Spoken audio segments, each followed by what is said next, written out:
if you don't abide by the rules, the federal government would cut off transfer payments to the provinces.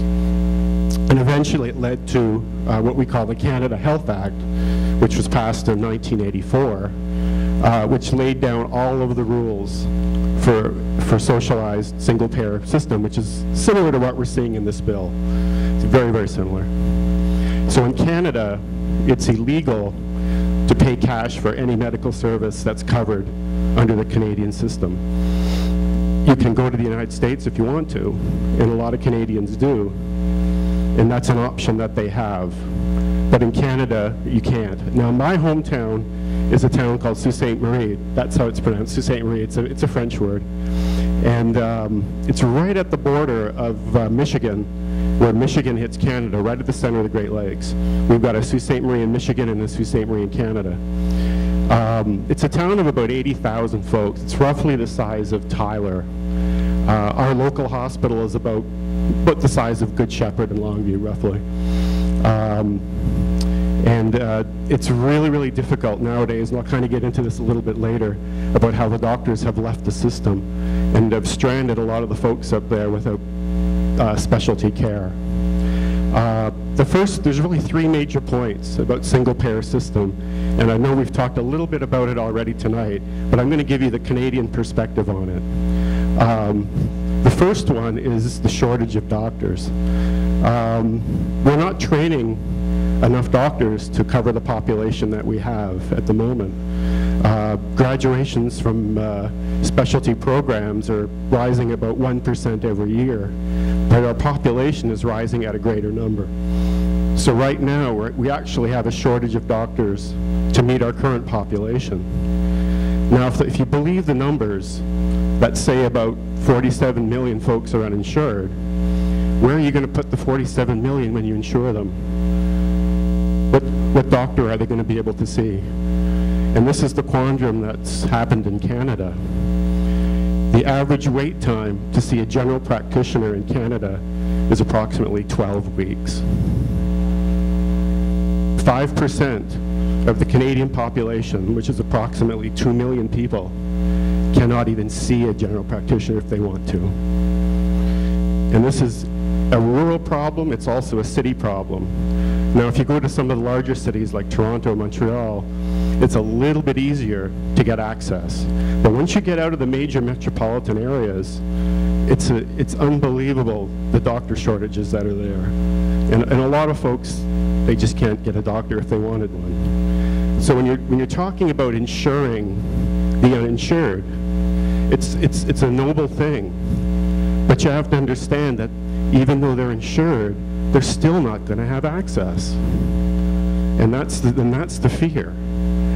Secondly, as doctors get more and more patients calling for appointments, there's going to be a lot less and less slots, which means waiting lists, which means very little care.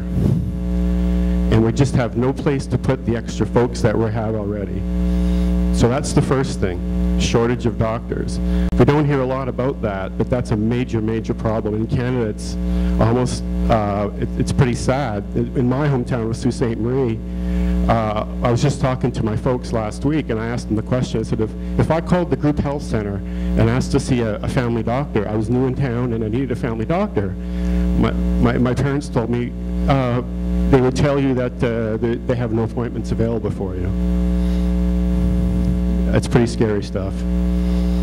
Secondly, this has been touched on a little bit already tonight, but I'm going to talk about taxes, because how does the Canadian tax system work? Everybody talks about free health care. It's going to be free for everybody. It's not free, unfortunately. You pay for it with one hand or you pay for it with the other hand, but you're still paying for it. Did anybody see the news this week that tax revenues were down 18% this year?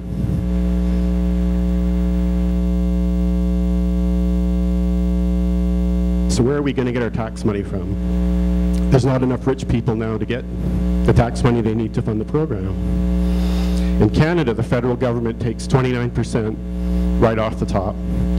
The provincial government takes another 15 to 20%. And if you make more money, they take another 10 to 15%. They also have a goods and services tax at the cash register, which is approximately 13%. In some provinces, it's higher than that. They can't write off their mortgages. They can't write off their property taxes. They have a capital gains tax of 50%. If you own a business and you want to bonus yourself, you lose 50% right off the top.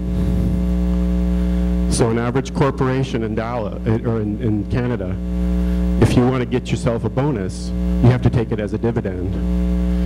And the federal government has strict rules as to how much dividends you can take out in a year.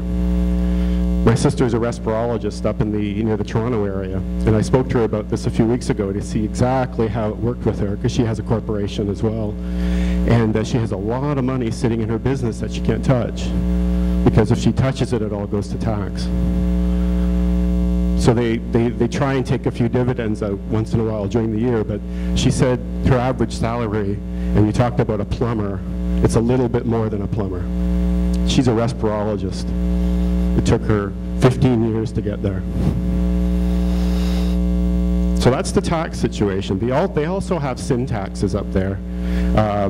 Gasoline is about $2 more a gallon, which is all tax. Cigarettes are about double the price they are here, and that's all tax. So there's a lot of hidden taxes there. Interestingly, the Europeans have what they call a VAT, a value-added tax, which you may have read about recently. Well, they were thinking about maybe adding a VAT here in the States, and that was one of their ideas for funding their healthcare system that they want to propose here. Thirdly, and our other speakers have touched upon it a little bit, it's the rationing component, the big R word. Well, I'll have to let you know, folks, the Medicare that you know is going to be gone. I mean, there's no two ways about it. It's going to be gone. $500 billion of cuts. The services that you enjoy now under Medicare, they won't be there 5 years from now. This is what happened in Canada. Every year, cuts, cuts, and more cuts.